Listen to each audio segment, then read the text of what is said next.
What's going on, guys?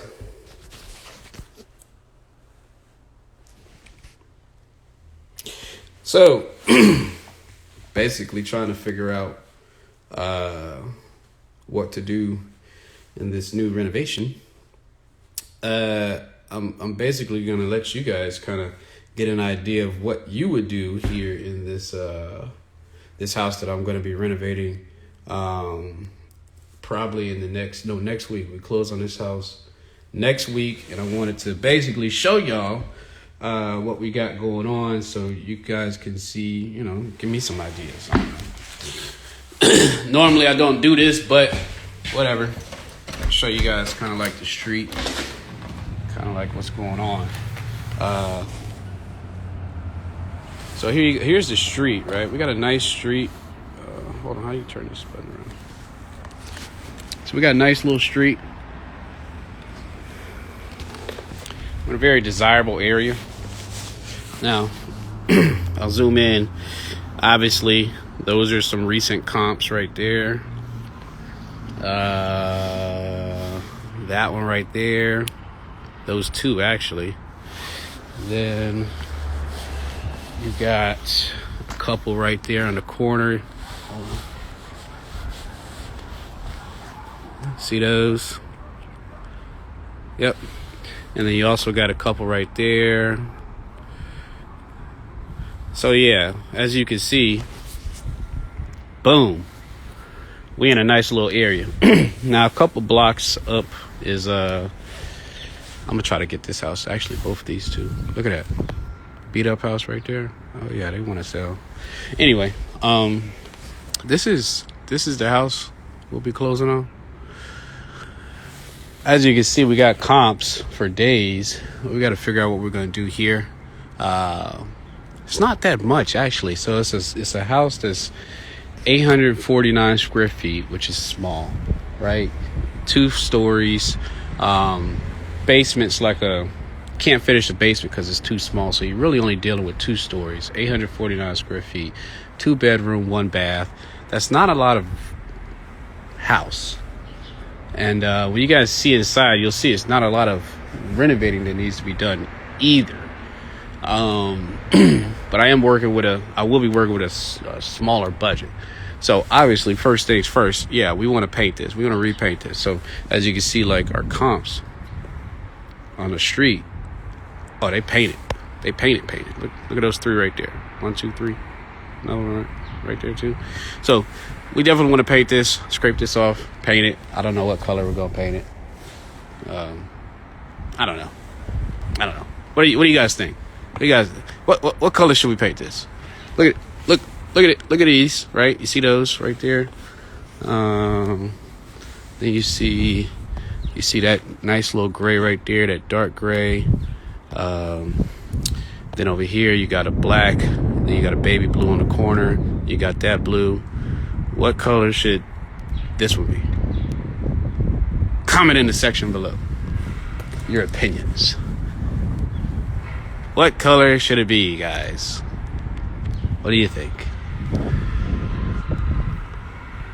But while y'all are sitting there trying to figure out what color the front of this house should be when I renovate it, let's go inside. Oh, think about the door color too, right? Gonna change the door. Actually, I'm gonna get a whole brand new door and just put a different color on there. But I'm not keeping this white. I'm gonna change it to something. I don't know yet. But when you look inside, you'll see. This is a small house. No, I'm not putting a bunch of money into it either. Right? These floors, they're gone. I'm getting rid of these floors. This was a rental, by the way. So, I don't want to keep these rental grade floors or that tile there. But in here, guess what I'm doing? Nothing besides painting. Nothing besides painting and changing the floors. Hey, look, my fiance's on gray with a gold, yellow, or black door. That's hot. Gray with white trim and yellow door. But Keneal and Elena, y'all on the same page. Right?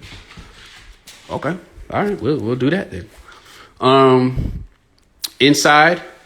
So one of the comps. Excuse my ashy hands. One of the comps had exposed brick. I'm telling y'all right now, I'm not doing that. It's gonna go outside of my budget. If I can, I will, but I'm not trying to do too much, right? And then here's our kitchen. This is where I believe most of the money would be spent, right? Keneal asked, what am I changing the floor to? I'm gonna change the floor to a vinyl, like a more up, because this maple color, I hate it. I actually hate this brown color. It's disgusting to me. But this is laminate. Look, you can tell. Laminate is not as durable as vinyl, right? So I'm probably just gonna go over it with a vinyl, right? This kitchen tile, obviously, I hate it because it looks like rental grade tile. I'll change this out. Cabinets, these gotta go, right? They gotta go. They're dated. They gotta go. Same with our countertop.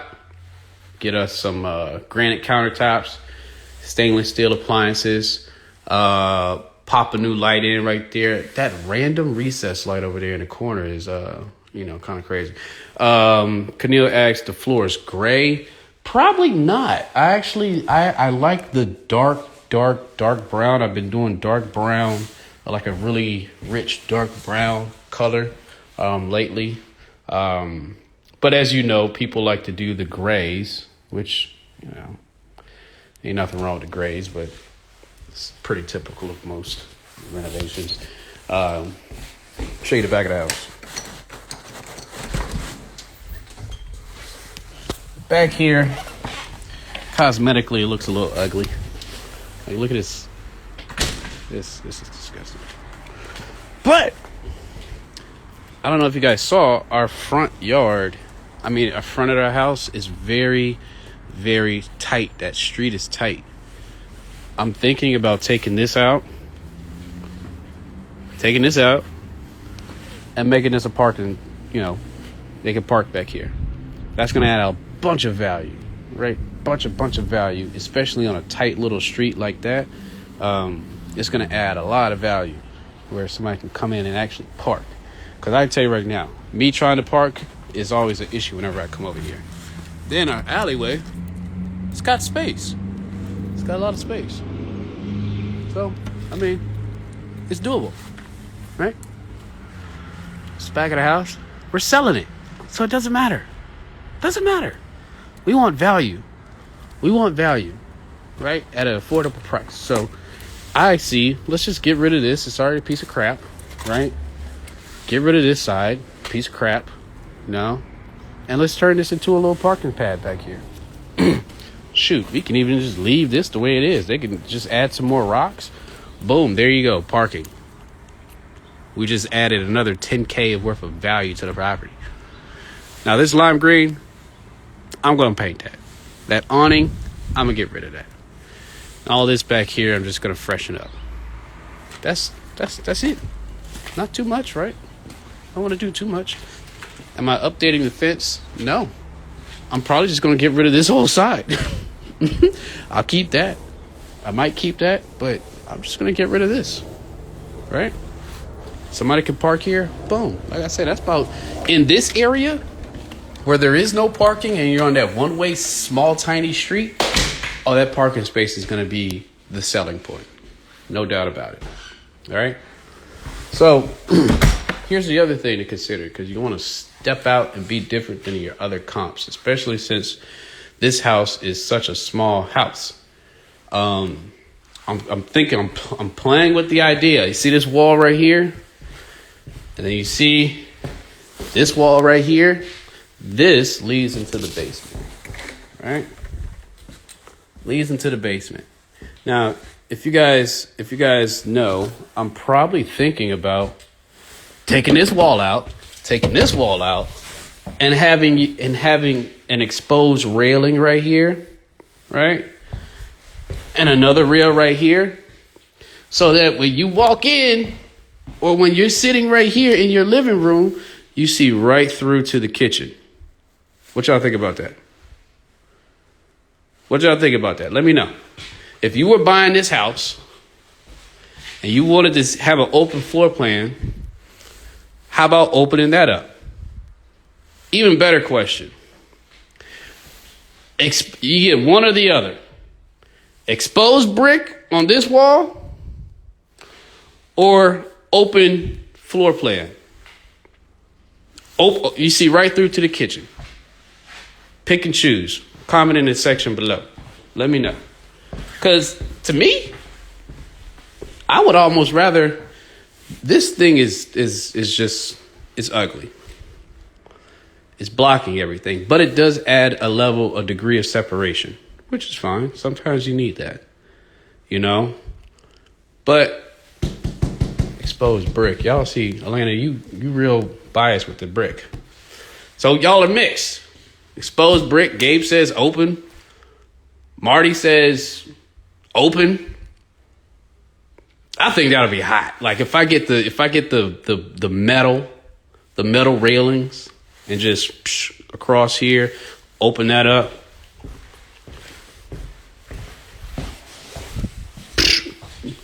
Run across with a little metal railing right there and see right through. Ooh, that's going to be hot. That's going to be hot. Maybe I can do both. Exposed brick doesn't take that much to do. I was just playing with y'all. All right, let me show y'all upstairs. Because this is where I think the best value is going to be. Right? We're trying to pimp out this small 2-bed, 1-bath house. So, we have our bathroom. Camille says open will give it a bigger feel for a small space, but exposed brick is a nice look. Exposed brick adds value to the house. Yes, y'all are right. I might just do both. So this is our bathroom, right? Obviously, it needs some updating. Now, floors could be updated. Yes, they could. Obviously, I'm not keeping this. I'm not keeping that. I'll just get some new railing, right? I mean, new vanity, new toilet. But this tile does not look bad, guys. It does not look bad. Maybe I can keep this and save some money. What y'all think? Now, this is kind of nasty. You know? This is nasty. But this can be cleaned. Would you sacrifice this bathroom, right? The cost of redoing this bathroom tile for exposing the floor plan downstairs and adding exposed brick and opening up that wall? These are the things you got to think about. Sometimes it's a give or take, right? Sometimes, you got to sacrifice doing one thing for another thing. To me, that tile does not look bad. Obviously you freshen up there and, get a better recess light. But, it doesn't look bad to me. Maybe get some new floors, put some new floors in and new vanities and stuff and paint it. And new vanity light. That... yeah. Y'all let me know what y'all think on that. Oh, by the way, all up here, carpet. Just gonna carpet it up, right? So this is one of the back bedrooms. Nothing really to do here besides put a new light in, paint, carpet. It's pretty simple. Keep the tile, maybe redo the grout in a few places. Smart. We are in a seller's market, so people will buy based off location. If I told you guys where we are, where this house was in proximity to where things and people thrive, you'd be like, yeah, some of that stuff don't even matter. We're about 2 blocks from a major big eatery place and CrossFit company that just got built. We're about 4 blocks from Hopkins. Hopkins is down the street, the campus. So yeah, and we're also in a great area. No, why carpet? Because carpet is... People like carpet. Well, for a flip. It's a flip. Carpet's cheap, right? If I can buy carpet for 49 cents a square foot, I'm going to put some carpet in here versus spending $1.25 on hardwood. See the difference? It's not going to be that much because, again, it's not a large space. So here is where I was talking. This is where it gets real deal Holyfield, right? So I showed you guys the back bedroom. Nothing to do there. Showed you guys this bathroom. See, y'all think this is a rental. This is a flip. But I hear you. I ask your opinions. Is the floor black? It looks good. Yeah. This is laminate. So this is a laminate, like rental laminate grade. You know, you can see it's kind of. Yeah, this floor is not the greatest. I would redo these floors. Yeah. You know, look, it's a little chippy and. You know. But it does look good. If I was renting, if I was doing this as a rental, I wouldn't do anything to this house. If I was keeping this as a rental, I would literally not do nothing to it besides maybe paint it and call it a day. Right? So here's my point. Okay. The finale. Master bedroom. Right? Master bedroom. Remember, we are 2 beds, 1 bath. Right? 2 beds, 1 bath. We have a common bathroom. Common bathroom. That means that whoever buys this house, let's say if they have kids or a baby, they're going to be sharing with the kids. You don't want that if you're the breadwinner. If you're the breadwinner and you're paying the bills, you want your own bathroom, right? But we're dealing with such a small house, 849 square feet. How on earth do we get a second bathroom here? Well, I'll tell you. All the houses, all the comps that I showed you guys on the street, most of them are selling with only 2 beds and 1 bath. There's only one house in this area, or at least on this street, that's sold with a second bathroom. How on earth did they do that? I don't know. But what I just realized is that I think I can squeeze a bathroom in here. Master suite with a common bathroom with parking. Those are the things that most houses in this area don't have. A second bathroom and parking. When you talk about putting my house up for sale after I renovate this and comparing it to the other ones that are on the market, and I have a second bathroom and parking. Oh, come on now. So, I bring this up to say, I'm thinking that maybe I can put the bathroom right here in this corner. Because your plumbing, I can run my plumbing up, no problem. I don't want to get too technical on here about how I could make that work. But what I'm saying is, the shower can be here. I can get a shower pan, right? In order to call it a full bath, you just need a shower. All right, so I put a 32-inch shower. My hands are ashy. I put a 32-inch shower pan right here, right in this corner. This is 5 feet.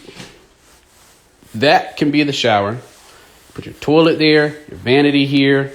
Boom, you're done. You have a full bath. And you still have enough space to do whatever. Now, Lena brings up, where would I put my closet? Where would you put your closet? Easy. I know where I'd put my closet. Yes, it's going to be small. Dang, I can't put it there because the return's there. Where would I put my closet? Where would we put the closet? Because if that turns into our bathroom, where would we put our closet?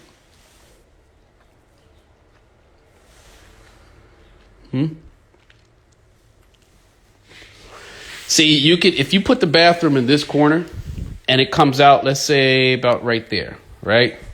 You can either put the door to the bathroom going in this way, or you can put the door to the bathroom on this wall This wall that comes out right here, you can either put it going in that way, or you can put the door going in from this way.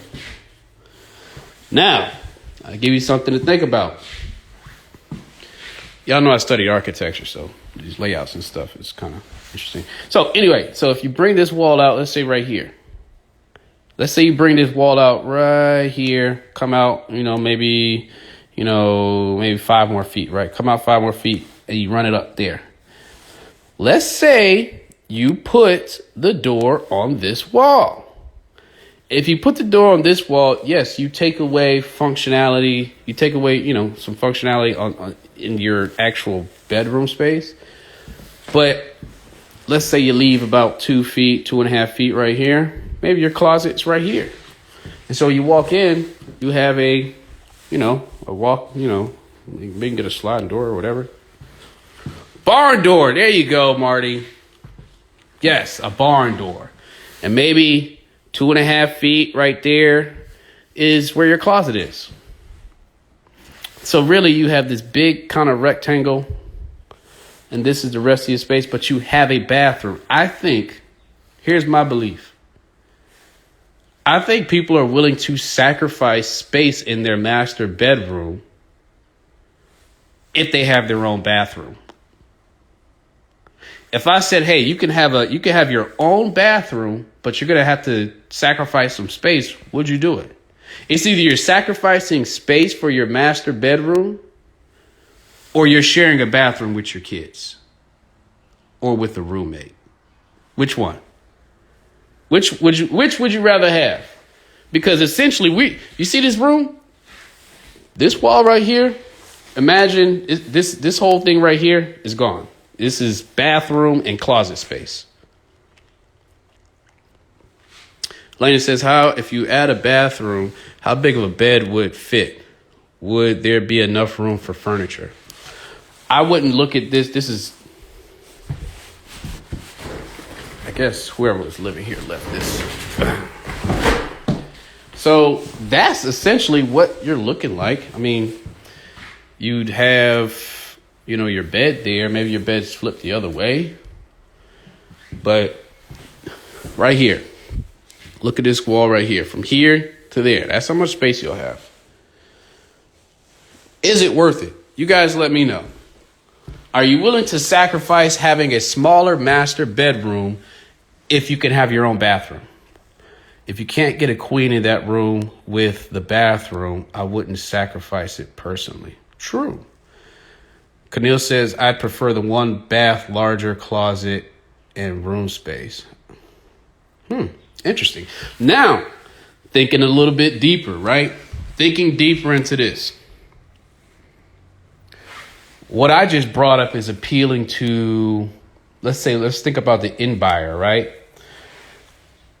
With what I was trying to convey, I'm trying to appeal to what? A small family, right? Husband, wife, small kid, husband, wife, maybe 2 babies, right? Or 2 toddlers or, whatever, right? Camille brought up, I'd prefer the one bath, larger closet, and room space. Well, if that's the case, you would almost essentially be appealing to maybe a first-time home buyer that's single, right? Somebody's first home. Maybe that's who you're appealing to. Maybe they're not. Maybe they're moving in by themselves and they don't care about having to walk out of this room to go use the bathroom. So now we're starting to think about, well, who are we trying to appeal to if we make that decision to add a bath right here in the master bedroom?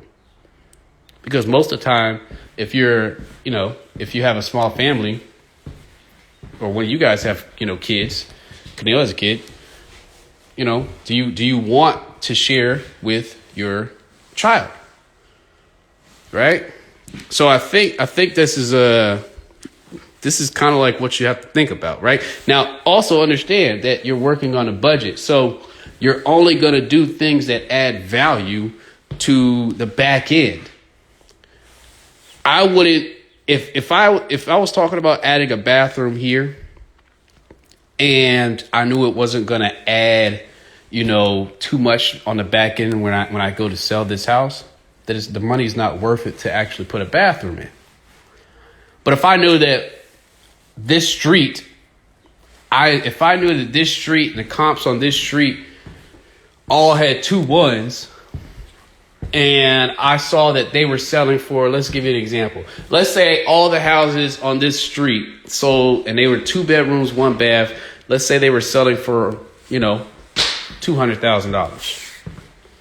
But then I saw a couple comps, maybe 1 or 2, that were selling for, that were 2 beds, 2 baths, and they sold for $220 or $230. Then there's a clear difference, and there's a clear indication, lets you know that if you add that second bathroom, you're going to increase the value of that home. And 9 times out of 10, bathrooms usually increase the value of a home. In that case, yes, if it costs me $5,000 to put a bathroom in, and I know that I can go from $200 to $220 or $230 on the back end when I sell, you're damn right, putting that bathroom in. But if there's no, if there's no difference in price, let's say if I put a second bathroom in and it might yield me only, a couple thousand, maybe 5, 10 more thousand. I don't know. Because that extra money could be going to somewhere else, like this exposed brick wall that you guys wanted, or exposing, making this an open floor plan without this, thing in the way. Now I'll show you guys the basement and show you why I cannot finish it. Hold on. Oh shit. They left a lot of stuff down here. So here's our basement. This is why we can't finish it. Because 1, it's probably about 6 feet tall. And 2, the other half of the basement is that. You can't. Yeah, that's not functional. So, yeah, I mean, this is the basement.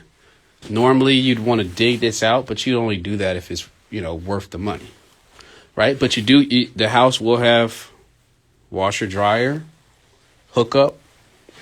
Water heater's been winterized. The house has been winterized. So you see all that foam, all that stuff's been taken care of. Gas meter looks good. What we will have to do is see this ductwork looks pretty good. Looks newer, right? Furnace, older furnace. But what we'll do is it doesn't have central air. So we'll go add a condenser to the back of the house and tie it into here. So now we have central air. And we already have ductwork. See, I was scared. I was scared because I didn't think the ductwork, I thought that the furnace only went to the first floor, serviced the first floor. But I found that the ductwork actually runs all the way up to the second floor, which is phenomenal, which means I don't have to spend any money putting in ductwork to run from the first floor to the second floor. Huge lifesaver because metal is expensive. Ductwork is expensive, right? They have these flex lines. These are flex lines, right? Insulated flex lines. You see how it comes out of the unit right there? See? Insulated flex lines. Dang right. We going all the way up to the top. So I just realized I could save some money. So, this is our basement. We're not going to do anything. Maybe we'll paint this, right? Maybe we'll paint the walls, paint the floors, that gray, and call it a day. But imagine, again, if these walls weren't here and it was just a rails.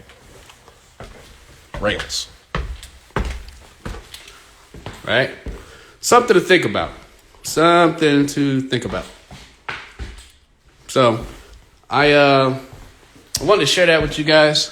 Hold on, Cadilla said something. Cadilla said, honestly, with a small family, I'd be looking for a larger space unless I have a newborn and it's a starter home. True. True. Who are you appealing to? That's what you got to think about when you do these floor plans, and like, who are you trying to appeal to? Y'all look at this kitchen real quick. This tile, if y'all are spending $200,000, is this the tile that you want in your house? Let me know. This tile looks like oatmeal.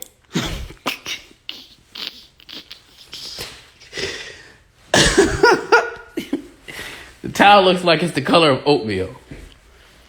I ain't buying it. I don't like it. I don't know about y'all. Well, if y'all spending $200,000 on a house, is this the color tile that you want? Let me know. These cabinets, gots to roll. Gots to roll. Somebody say, would you paint these?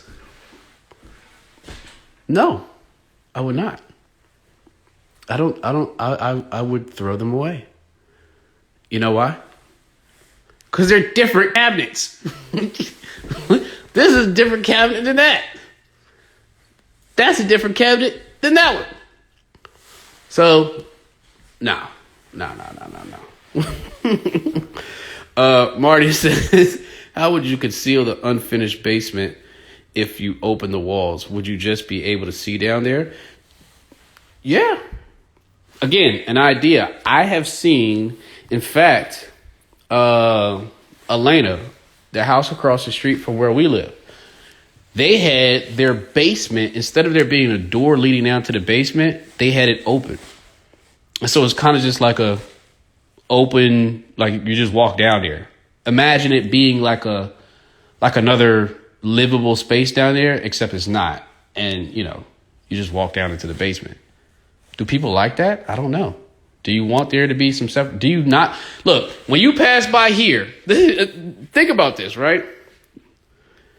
If we open this up, right, and we know the basement's down there, we open this up.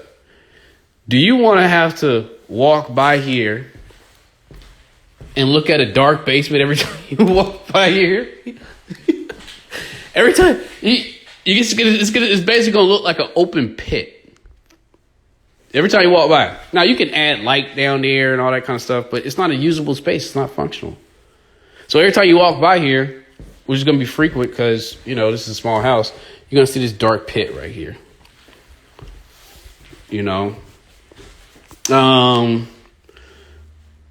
Marty says no on the floors. Yeah, I agree. The oatmeal floors aren't. No. Elena says no. I'd continue with the same vinyl flooring that you would put in the. See, I knew that was why I was marrying you. See, smart. Screw the tile. Let's not put tile in space. Let's just go over the whole thing with new floors. New vinyl.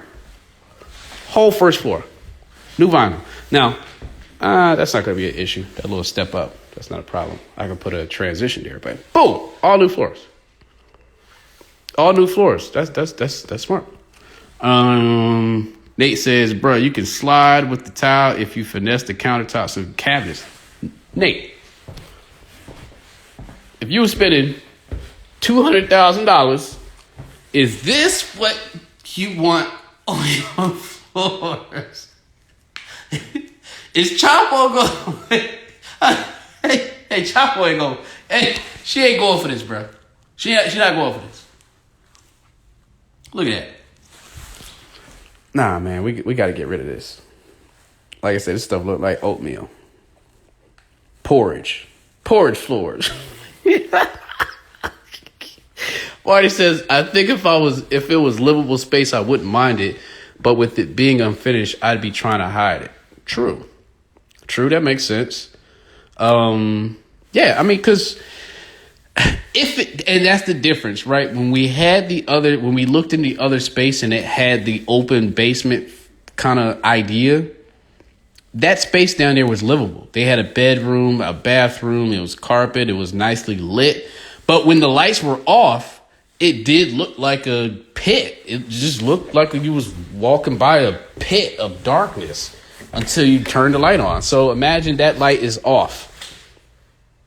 In fact, there you go. There you go right there. You walk by. Oh shit. Imagine you walking by and something looking up at you right there. You can't tell me that when you are, you know how y'all be asleep. It'd be out 2 o'clock in the morning, 3 o'clock, 4 o'clock, and you be wanting to go downstairs and get some water. Walking by you, 3 o'clock in the morning, you walk down the stairs, you walk by here. You look, you just glance over, you see a little figure right there. You're like, oh, snap. See now I don't want to do it. Now I don't want to do the open floor plan. Y'all got me thinking. Elena says, if you have small kids, that space could be dedicated to a kid area. Yes, it could. What, the laundry room, Elena? You tell the kids, go play in the laundry room? Go play in that pit down there. Go play down there. Yeah. I mean, I don't know about y'all, but, you know. Yeah, go play in the laundry room. I mean, go play in the dungeon downstairs. So, the wall I keep trying to take out. So, listen here. So, that exposed brick is not a bad idea now that I'm starting to think about it. If I keep that there, exposed brick, y'all. Exposed brick. I think we talk about exposed brick. I think y'all want this exposed brick. The more y'all convince me,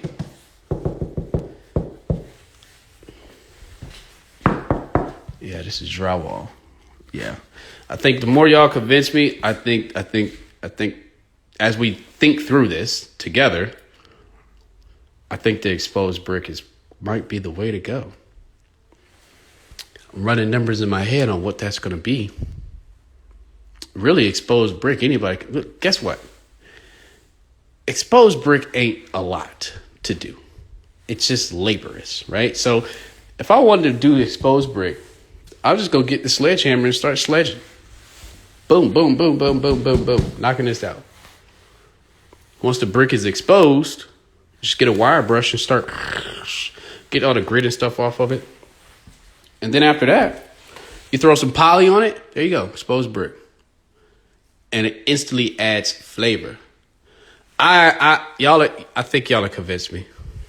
I think that if I get the exposed brick here, leave that there, run new flooring all throughout here, new cabinets, countertops, stainless steel,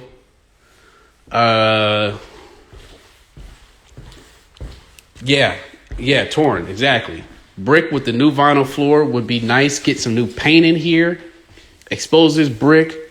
Leave that the way it is, right? Just put a new paint right there. Let's say you already got the vision right here. You couch right here. Mount a TV up on the wall, right? You come upstairs. I think I'm gonna take Keneal's advice. You come upstairs. Ooh, this about to be hot. You come upstairs.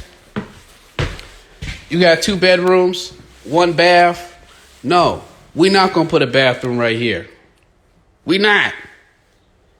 Because guess who we're going to appeal to?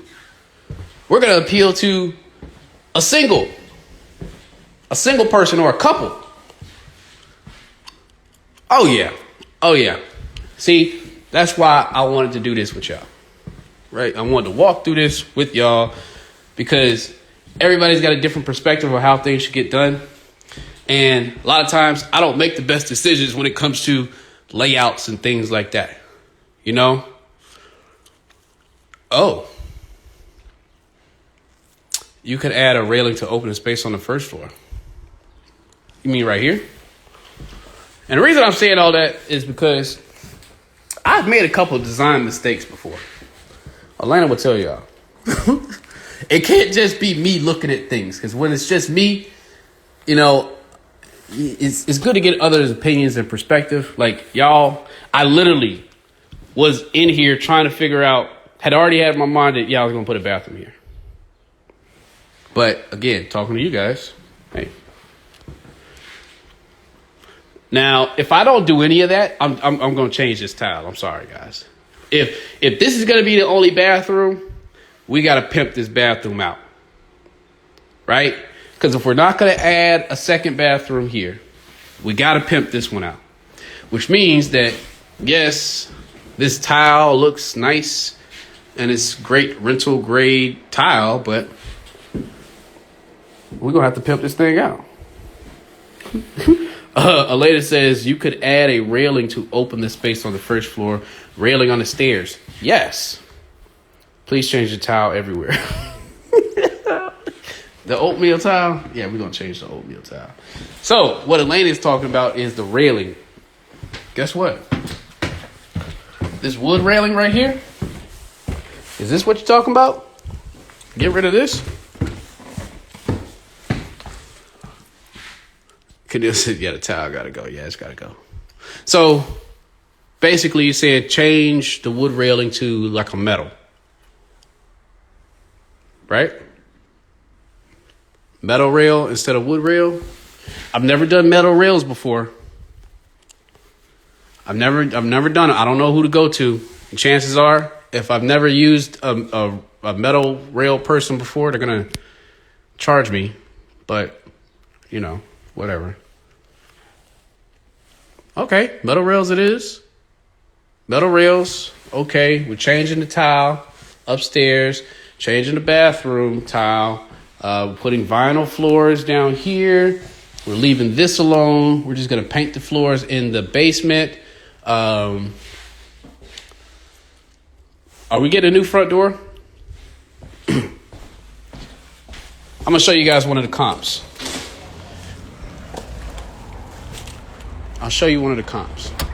Right? I'll show you one of the comps. So you guys can see. Right? Because here's us right here. Hold on. Here's us. We want to get rid of this white. And look at our door. Now, I'm going to walk you down the street so you guys can see. Now, I believe these two were renovated or just painted. I know the one on the end was. Look at that. So they kept the original door. It just looks, I don't like it. I like the color though. I like the light. Right? Okay. Then you got this one. It's okay. They didn't put a new door on there, but okay, whatever. Now you got this one. Right? You got this one. They changed their door. But look at that. All right. I hope I'm not being a creep. But anyway, you see that? They changed their door. I don't really like that door. I don't really like that door. I like the color. I don't like that door. Right? Look at this. Look at this one. They didn't change their door either. What's with these people not changing their doors? Look at that. Look at that one right there, though. Okay. Oh, Elena, this is the color combination I was telling you about. I think I told you about. Look at that. Look at that color combination. I like that. That green, the black trim, and the orange door. I could rock with that. What y'all think about that? What y'all think about that? And look across the street. You can see exposed brick. You see the exposed brick right there with the blue door. That looks really good, right? That looks good. They have a unique, this is a fire combination. I haven't seen this one before. That's dope. Yeah, I like that. That's dope. That is dope right there. You see a couple more. Those look regular. But you like those, look at those numbers. We like those numbers. They had theirs stand out. Oh, I might copy their whole house. They did. They did great. Now let me show you guys something else. Show you guys something else over here too. Let's see. Camille says, yeah, the original door, not it. Yeah, it's not it. Torrance says, nice color. Marty says, yes, with the trim. Lena says, yeah, that is beautiful. They have a unique color and stands out from the other homes. Torrance says the door looks good. Orange green never fails. That's a fact. Oh, this is our alley. Alley's wide enough for a car. Somebody, we want that buyer that's got a Prius. You know? Got a Prius. So look, You see that right there? Johns Hopkins Medicine. This is also Remington Row, which is a development that was built not too long ago. We are literally 2 blocks from our house, right? So, look, eateries and stuff like this. Watch this, guys. I know I'm walking, and I said I wasn't going to do this walking, but here I am, just to show you guys the proximity and walkability of this place, right? And why somebody would buy this house. Camille, it's hard.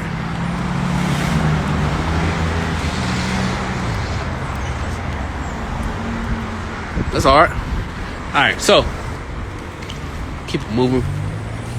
So this development is right a couple blocks away, right? 2 blocks. Oh, look at this yellow door.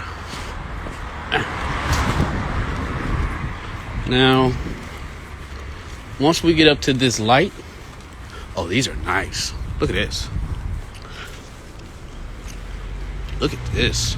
Oh yeah. Yeah, these are hard. Okay. So this is that development, right?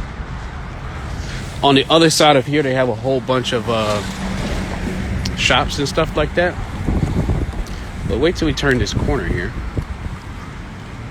Oh, that's a nice combo. That's a nice combo. That's a nice combo. Now look at that front door. I like that front door. I like this combo, actually. Okay. Hold on. Almost there, guys. I'm literally walking a block for y'all. What am I doing? I did not plan this. Boom. So that's the front. Walgreens right there on the corner. Right? And then you got this over here. Our house. Look at that. 2 blocks away. Big eatery, common space. It's a mixed-use building. It's got office space. It's got a whole bunch of non-chain restaurants. Here's some of the houses around here. Like look at that one. 2807. You know, that's a nice looking one. I like the black one right there, the black and the brown. That's a nice color combo. They got some nice stuff around here, right? The walkability is crazy. The walkability is crazy. Do you think I want to actually sell the house? No, I don't. Look at that. Look how they modified the windows up there. Right? But this space right here is this is why, and again, this is just what's 2 blocks away. 2 or 3 blocks up there is Hopkins campus. Johns Hopkins campus. The school, not the hospitals. This is our house. Right? So now you start thinking about appreciation. You know, and this is the struggle I'm having right here, right? This is 2 blocks from the house. Do you think I want to sell? No. Look at all this. This has all been built already. This is not, and Hopkins is right there. It's right down the street. Right? They just built this new CrossFit mixed-use building right here. It's got office spaces and stuff. Whoever Kahoot Brothers is. Our house right here. So check this, right? Keneal asked the question. This is where you start thinking about, you know, what's a good investment, what's not a good investment, how to play, right? And so I'll break it down to y'all, right? So when you think about, okay, let's look at it like this, right? I said I was gonna flip it. I know I can flip this. I got it at a decent price to where if I flip it and I get in and out. You guys saw it's not a lot of house. It's not much to do based on what we decided we were going to do or what y'all decided I should do. It's not going to, I can get in and out. I can get in and out and take advantage of the seller's market and make a profit, right? I can do that. Look, hemp store, dispensary right on the corner, right? Laundromat. So yeah, the flip side will work because I got it at a price that would make sense to flip it. Keep that in mind. Listen to what I just said. I got it at a price that would make sense to flip it with not much risk there, considering that it's a smaller renovation. I don't have to knock down any walls. It'll be a very easy flip, right? That makes sense. If I get in, get out, I can, make some good money and keep it moving without the risk and liability down the road. Okay, we talk about, well, why don't you just keep it as a rental? Yeah, I could. But the price in which I was able to get it at does not make sense for a rental. And so normally, if you're in an area that yields average returns, you just don't do that deal, right? Look, some developer developed this house on the corner of our street. Look at that. That's pretty nice. This is our street, by the way. Look at these. So, let's go back to thinking about this. So, oh, this is nice. Look at this. Look at that. So, yeah, and I'm definitely about to hit these people up because they look like they need to sell their house too. Anyway, so from a rental perspective,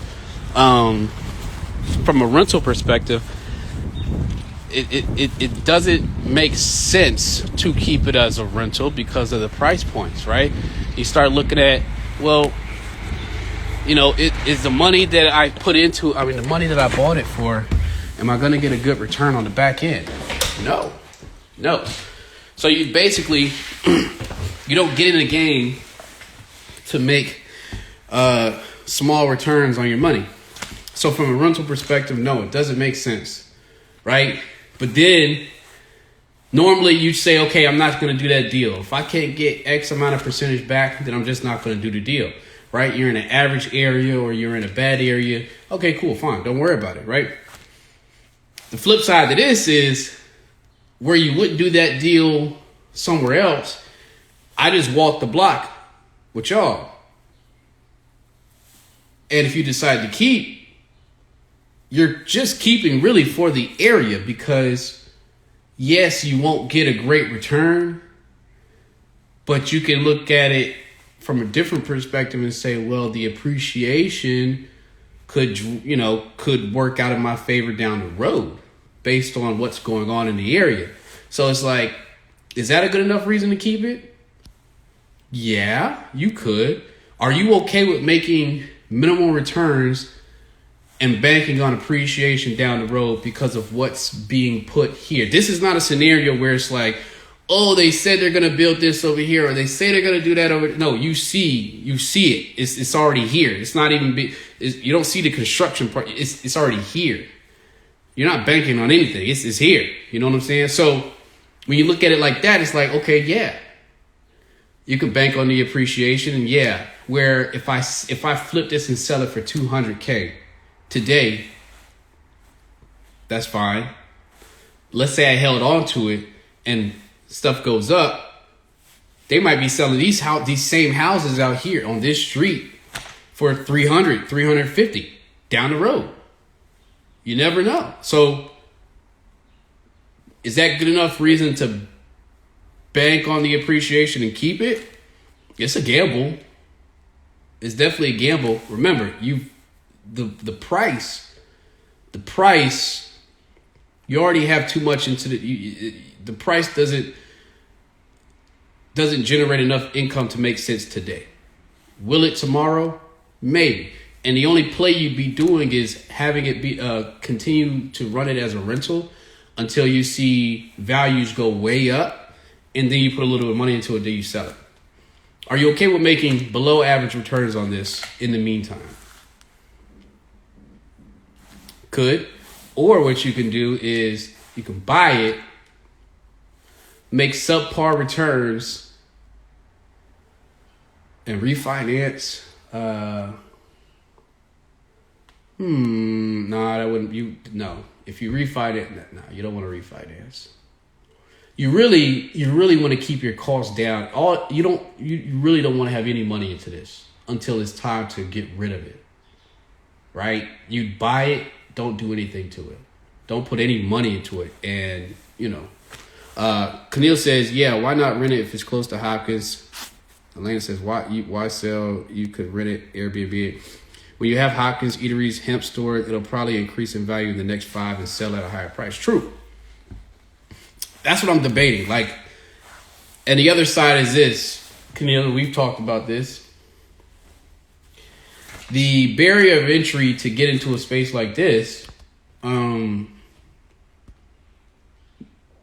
might be a lot more difficult down the road.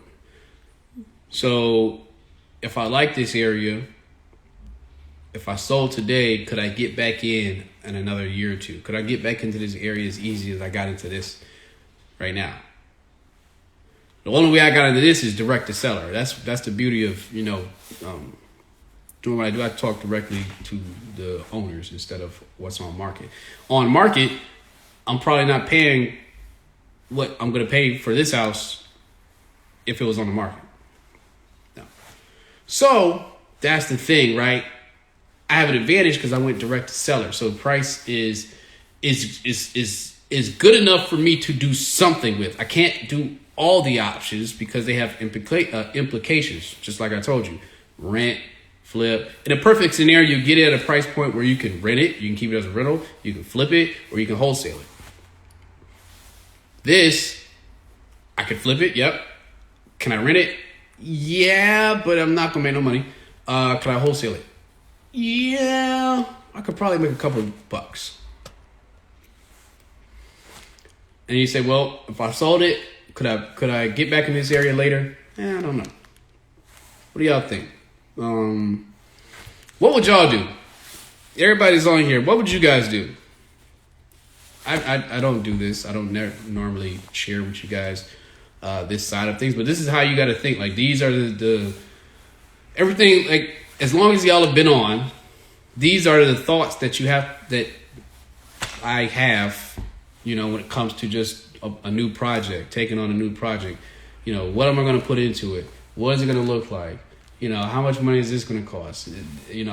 Should I put this versus that? Should I rent it? Should I flip it? Wholesale it? These are the thoughts that you kind of have to have when you're putting these projects together.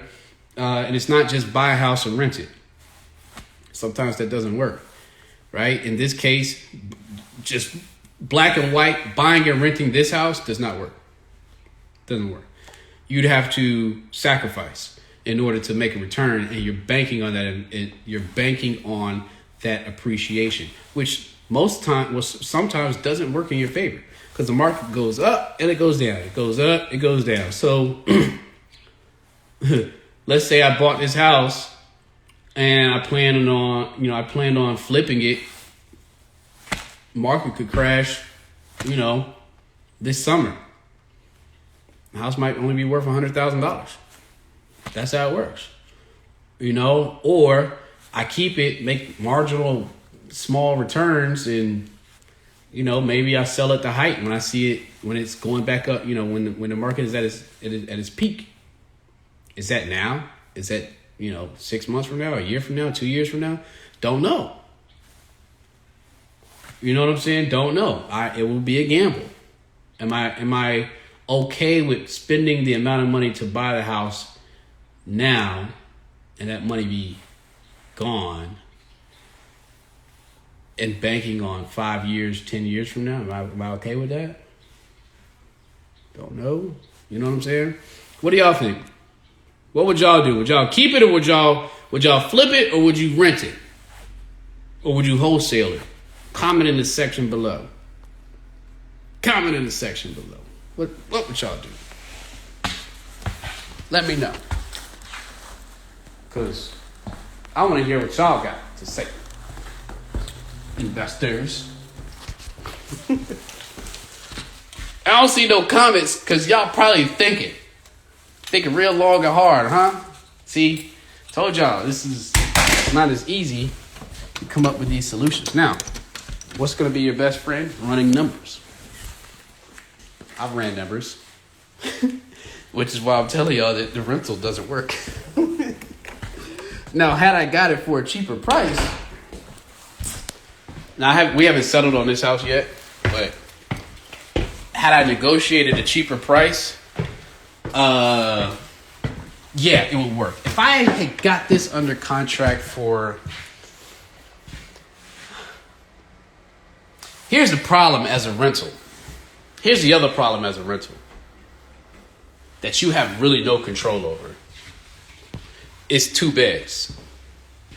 2 beds is only going to yield you so much in rent. You know what I'm saying? It's 2 beds, 1 bath. So if I say, yeah, 2 beds, your ceiling, don't expect you're getting $2,300 in rent for a 2 bed, 1 bath. You know, your cap, your ceiling might be 14, 15, maybe 15 a stretch. Marty says no knowledge on this, but I'm gonna say flip. Keneal says I'd keep it. Keneal, why would you keep it? Why would you keep it and you have the potential to make a lot of money down the road if the area continues to appreciate, but not make any money in the interim? Why would you keep it? Marty, why would you sell it? Did this freaker give me a bad key? I think it gave me a bad key. I need to change these locks. I want to hear what y'all got to say. Why would you keep it, Keneal? Marty, why would you sell it? Oh, I think that's the wrong key. That's like. Let me know. Better ROI. Devin says better ROI, big picture by keeping it. Yeah, that's true. I agree with that. I agree.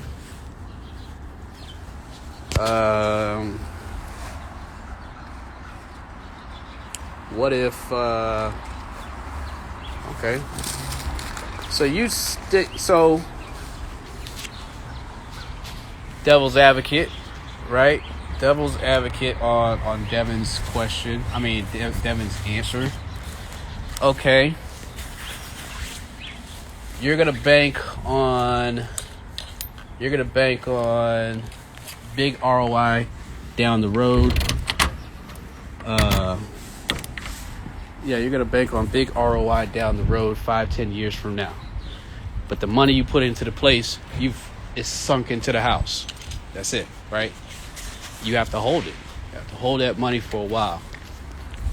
Are you okay with doing that and waiting 5-10 years for that big ROI when you can spend the same amount of money for a different house and make, let's say, you can make the same money now on a different house than you would just holding it to that one? Are you okay with that? You can spend the same money somewhere else, make the same money in a shorter amount of time.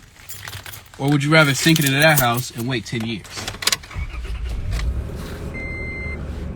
What's going on, KB? Marty says, like you said, the development of the area has already started. It's not something you're banking on in the future. So you can flip and sell to someone looking to buy now, rather than having to wait for development of the area to get you a better ROI. Interesting. Keneal says, only because the area looks like it's growing to be more affluent and will increase equity, may be hard to get back in that area after letting it go.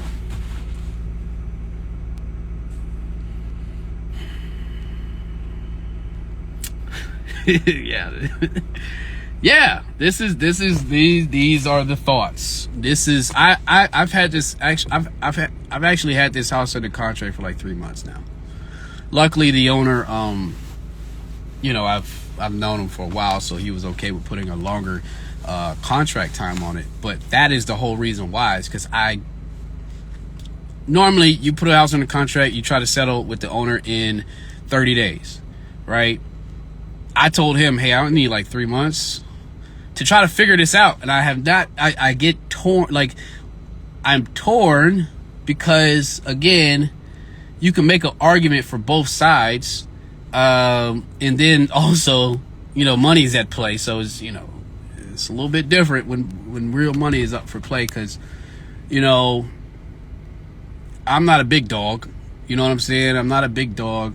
So most cats, big dogs, they got these, they do these houses like, they play these houses like cards. You know what I'm saying? I'm not in that position. So I got to be a little bit more conscious with how to maneuver these things and how to structure these deals to where they're beneficial for me. Right? And so if you look at this area, like Marty says, why continue to have that burden? That financial burden, because again, you're not making anything on your money. You're making, okay, I'll give you an example. I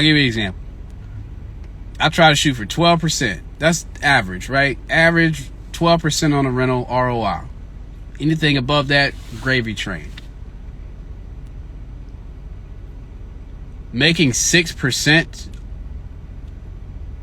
that's not great. You might be taking home $150 at the end of the month, on top of the liability, the long-term liability of managing a tenant while you're here, while the tenant is here. And if you're not managing the tenant, you're paying somebody to manage the tenant, which cuts even more into your profits. So really, you're not making anything. You have a house to have a house. You might break even. So you have the liability of the tenant, dealing with the tenant while not seeing any return right now. You're just breaking even. There's not even an incentive of a couple $100. You're just breaking even. How long are you willing to do that? Just deal with that risk and not make anything, believing that 5-10 years down the road, you're going to make money, which is a very real possibility. If you weather it out 5-10 years, you never know, maybe sooner, this whole street goes for these houses right here on this street are now going for 300 instead of 200. That's real. That's a very real possibility that's happened in areas before. You do that, and then you sell, you make $100,000, $200,000. Those are real stories. That's that sounds like, that sounds worth it.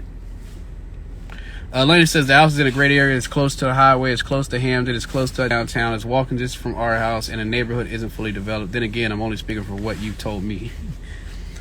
No, those points those are actually real. I forgot. It's close to Hamden. The highway's right there. Downtown's right there. Oh, man. Oh, man. Camille says, all right, I digress. Marty says the dilemma is real. Yeah, it's real. But I like these investment exercises, mental investment exercises. And all of you guys brought up very good points. Only made it harder for me. You only made it harder for me. So long story short, basically, this one will be closing, I think, next Friday. Hopefully I can figure something out within the next,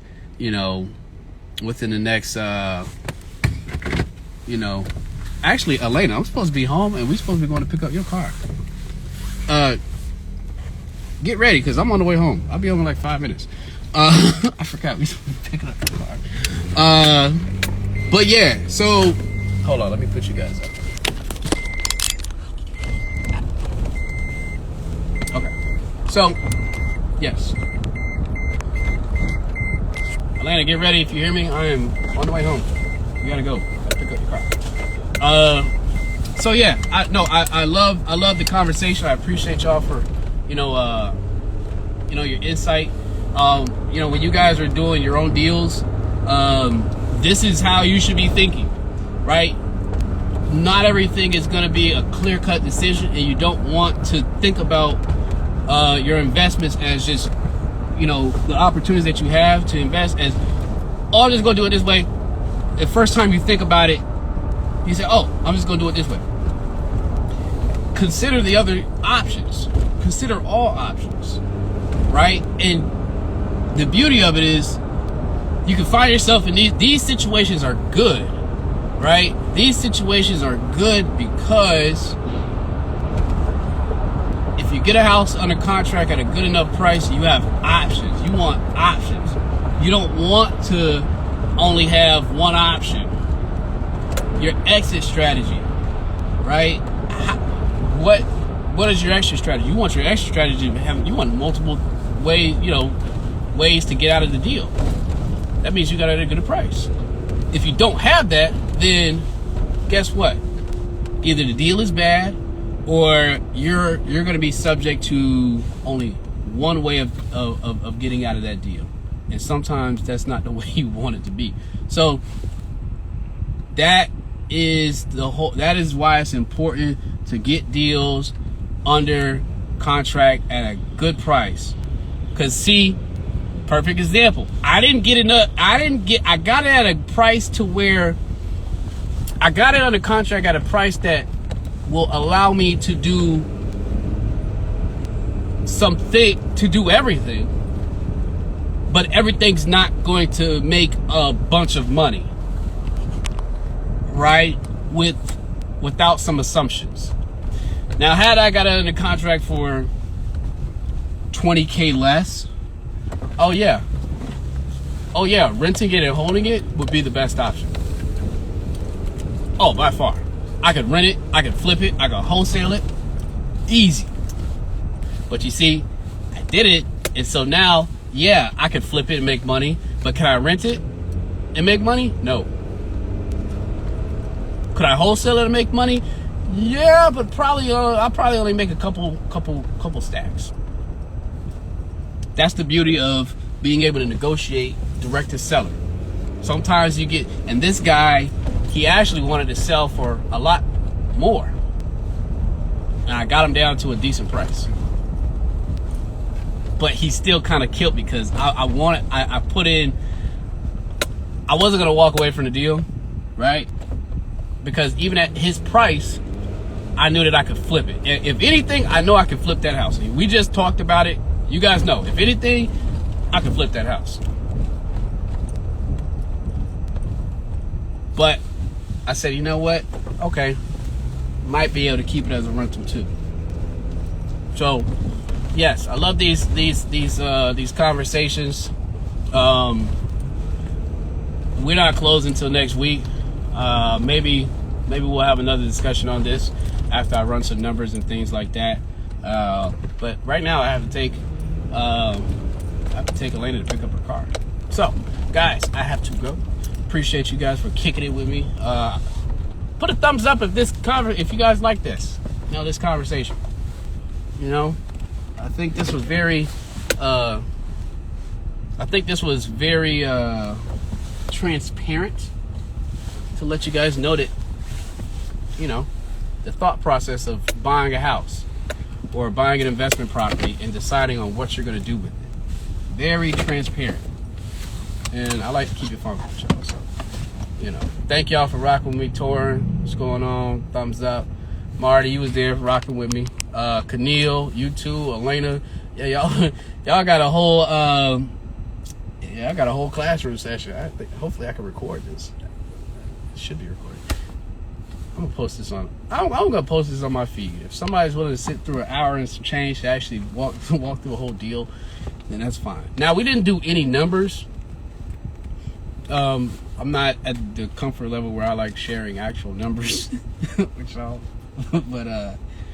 but yeah, maybe we'll get to that point, and you guys can kind of see what. Oh shit, okay, all right, this is what it takes. I will say that the budget is $20K. That I will say.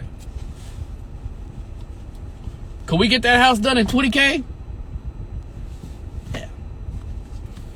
It's only 2 beds. Keneal saved me from putting a whole bathroom in. That's $5,000 right there.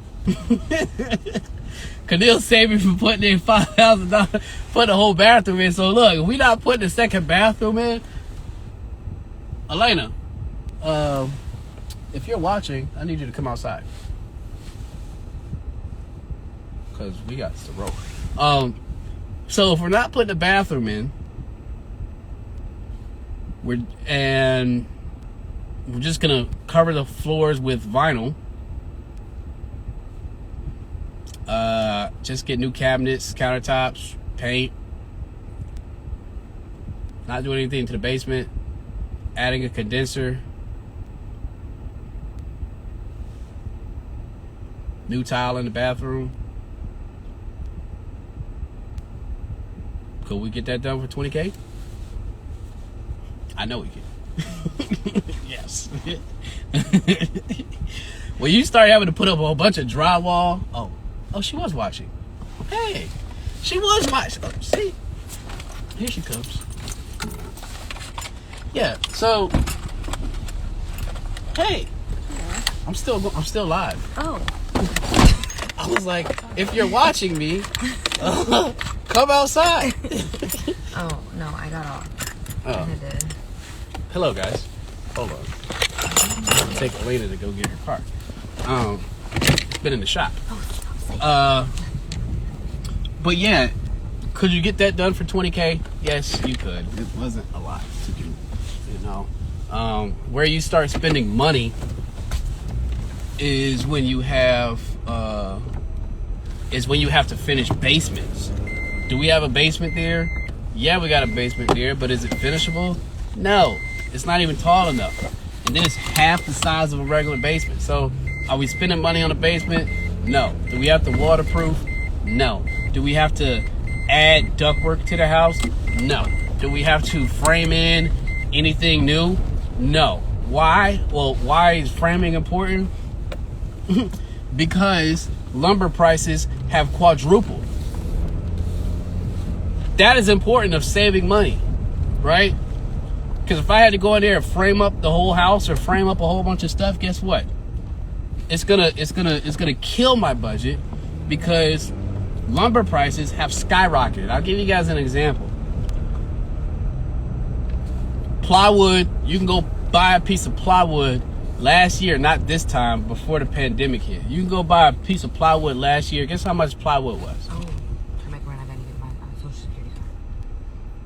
I forgot.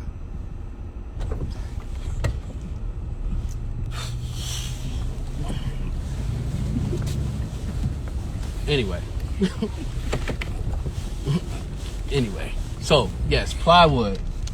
Turning around, guys.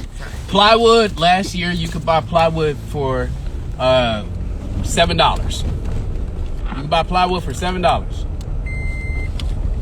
Plywood now, $45 for one piece of plywood. 45. Count them, 4-5. So if you 2x4s, which is the main type of wood size that you're gonna go use in your renovations, 2x4s. That's how you frame. That's what you use to frame. 2x4s used to be about $1, between $1.25, $1.50-ish. Guess how much 2x4s are now? Almost $7. Almost $7. So where you could go buy 100 pieces of plywood of 2x4s for $100, $100 and some change. It's now. What are you doing? I have to get in the house. I ain't even put.